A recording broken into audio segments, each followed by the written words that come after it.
Assalamualaikum warahmatullahi wabarakatuh. Nama saya Feby Farera dari Manajemen 18A NPM 184111257. Video ini saya buat untuk memenuhi kuis dari manajemen resiko. Baik, di sini saya akan mengidentifikasi risiko bisnis pada UMKM yang ada di desa saya.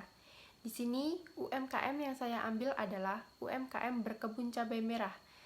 Baik, langsung saja, sumber risiko yang ada pada usaha tani cabai merah di desa saya, tepatnya di desa Gisting Tanggamus. Di antaranya, yang pertama, keadaan cuaca.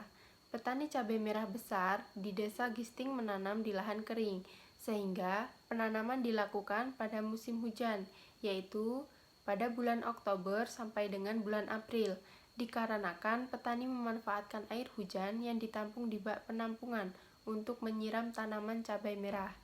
Namun pada kenyataannya, musim hujan menyebabkan cabai merah besar menghadapi berbagai macam resiko. Salah satunya adalah terjadinya pembusukan baik di akar, batang, dan daun, sehingga secara perlahan tanaman cabai merah besar akan mati. Namun, resiko yang paling utama yaitu menyangkut faktor alam atau lingkungan, yaitu cuaca yang tidak menentu. Ketidakpastian cuaca akan mempengaruhi kualitas dan kuantitas produk yang dihasilkan petani. Yang kedua, ada hama dan penyakit.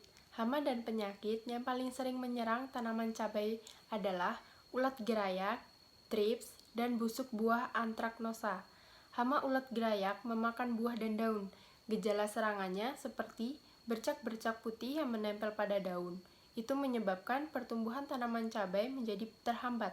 Begitupun dengan hama thrips dan busuk buah antraknosa. Semuanya akan mengganggu pertumbuhan cabai dan bisa mengakibatkan tanaman cabai mati. Dan yang ketiga, ada sarana produksi. Harga sarana produksi yang mahal karena meningkat setiap tahunnya membuat petani mengeluarkan biaya yang besar untuk membeli pestisida, sehingga pendapatan yang diterima petani menjadi berkurang. Dan yang keempat, fluktuasi harga. Harga cabai merah di desa Gisting berfluktuatif. Pada saat harga cabai merah turun, banyak petani yang tidak panen dan membiarkan cabainya membusuk di pohon dengan sendirinya. Hal ini dilakukan karena apabila petani memanen cabainya, maka petani harus mengeluarkan biaya untuk tenaga kerja. Sedangkan saat cabai merah dijual dengan harga murah, maka jumlah penerimaan yang didapat petani hasilnya lebih sedikit daripada jumlah biaya yang dikeluarkan untuk tenaga kerja. Baik, dari permasalahan-permasalahan tersebut, menurut saya, petani dapat melakukan strategi untuk menghadapi risiko penanaman cabainya sebagai berikut.